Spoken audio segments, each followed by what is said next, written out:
Hello दोस्तों, welcome back my YouTube channel. आज हम लोग प्रायिकता सिखाएंगे बच्चों को। मेरे दोस्तों, जीवन में अनेकों समस्याएं आती हैं और उस समस्या का समाधान भी तय है। ठीक उसी प्रकार अपने जीवन में कभी इंसान को घबराना नहीं चाहिए। जितने भी छात्र हैं उनसे हमारा अपील है कि जीवन में कभी घबराइए मत और अपने जीवन में केवल निरंतर प्रयास करते जाइए, आपकी सफलता निश्चित है। अब हम आज प्रायिकता पढ़ने जा रहे हैं। मान लीजिए क्वेश्चन रहेगा, यदि प्रायिकता E बराबर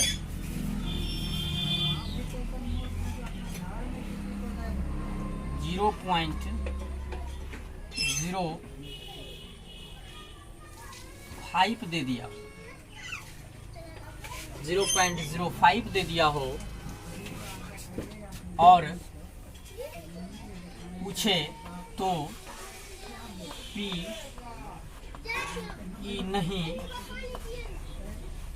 की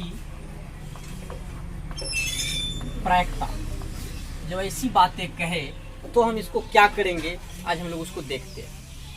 सबसे पहले दोस्तों, यहाँ पे ये जो इसका सूत्र होता है तो हम यहाँ सॉल्व करते हैं। इसको सॉल्व करते हैं। सॉल्व में जो हमको दे रखता है पहले हम उसको लिख लेते हैं, अर्थात PE इक्वल टू 0.05 और अब हम इसको, ये हमको पूछ रहा है PE नहीं की प्रायिकता, तो यहाँ से अब PE और प्लस PE नहीं की प्रायिकता जो होता है दोस्तों वो 1 होता है।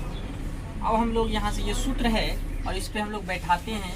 PE हमको वो दे रखा है 0.05 प्लस PE नहीं की प्रायिकता हमको पूछ रहा है, तो हम लोग ऐसे लिख लिए। अब हम लोग भली भांति जान रहे हैं, यहाँ से PE और नहीं और बराबर में 1 और यहाँ से ये उसमें माइनस हो जाएगा 0.05, अर्थात 1 में से 5 जब हम घटा देते हैं वो 95 दे रहा है ना, तो ये आंसर आ गया आपका PE नहीं बराबर 0.95। यही आपका हिसाब का उत्तर हुआ दोस्तों। ये ऑब्जेक्टिव में भी आता है, कभी कभी सब्जेक्टिव में भी 2 नंबर में दे देता है। हमको लगता है अच्छा से समझ गए होंगे। अब अगला सवाल है, एक थैले में केवल नींबू की महक वाली मीठी गोली है। मालिनी बिना थैले में झांके उसमें से एक गोली निकालती है। उसकी क्या प्रायिकता है कि वह गोली संतरे की महक वाली है या फिर नींबू की महक वाली है। तो यहाँ से जब हम बात को देखते हैं तो आप इस बात को समझिए।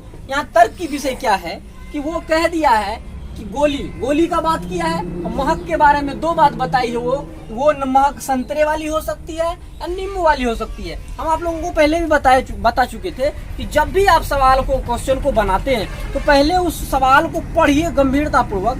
पढ़ने से उसका सॉल्व आंसर निकलता है। आप यहाँ यदि गौर से देखिएगा तो इसमें कुछ दिख रहा है। वो क्या दिख रहा है, यहाँ कह रहा है एक थैले में केवल नींबू वाली, अर्थात वो कह रहा है कि वहाँ नींबू का ही केवल बात कर रहा है। तो ये संतरा कहाँ से दे रखा है, अर्थात हम पहले क्या मान लिए, माना कि कुल गोलियों की संख्या n। अब यहाँ क्या करेंगे, अब संतरा वाली बात है, यहाँ हम लोग पहला नंबर में जो था उसको हम लिख लेते हैं,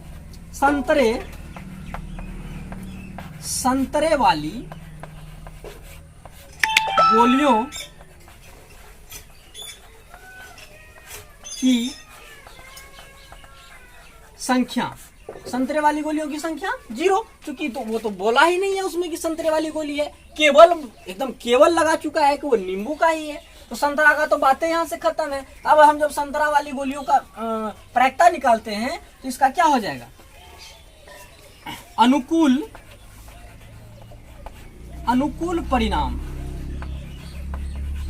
परिणाम, ये जो वास्तविकता है इसका वो क्या है, यानी कि थैला में संतरा वाला गोली है ही नहीं, अर्थात अनुकूल परिणाम बटे कुल परिणाम। कुल परिणाम, कुल परिणाम। तो यहां से अनुकूल परिणाम 0 है और कुल हम जो माने हुए थे कुल गोलियों की संख्या वो था n, अर्थात ये जो है कट के आपका 0 आंसर दे रहा है। अर्थात वास्तविकता यही है कि संतरे वाली कुल गोलियों की संख्या 0 था। अब जब हम आगे बढ़ते हैं तो यहाँ हम देखेंगे नींबू वाली गोलियों की संख्या। तो जब संतरा वाली गोली उसमें है ही नहीं, समझने की बात है, तर्क करने की बात है कि जब उसमें संतरा वाली गोली है ही नहीं तो जो भी होगा तो नींबू का ही होगा। क्लियर बात है। तो जब नींबू का होगा तो हम लोग यहां से अब जब नींबू निकालते हैं, अर्थात यहां से जब समझ में आया बात, तो कुल गोली बराबर नींबू वाली गोली। अर्थात जब संतरा की बात ही नहीं है, उसमें किया ही नहीं गया है, तो कुल गोली जो था वो तो नींबू वाली गोली होगा, अर्थात n ही है। अर्थात यहां जब हम निकालेंगे नींबू वाली गोली की प्रायिकता,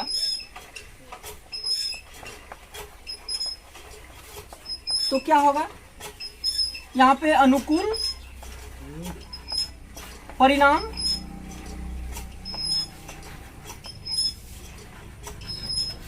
बटे कुल परिणाम। अर्थात अनुकूल परिणाम जो है लाल वाली का वो क्या आ रहा है, जब थैला में नींबू वाला नहीं था ही नहीं तो वो तो n ही होगा, अर्थात n ही होगा। और कुल भी बोले हैं हम लोग, n ही बोले हुए हैं, तो यहाँ से दोनों का मान 1 दे रहा, अर्थात इसकी प्रायिकता 1 हो चुकी। दोस्तों हमें लगता है आई होप बहुत अच्छे से समझ में आपको आ गया होगा। यदि आया होगा तो चैनल को लाइक और सब्सक्राइब जरूर करें। जय हिंद।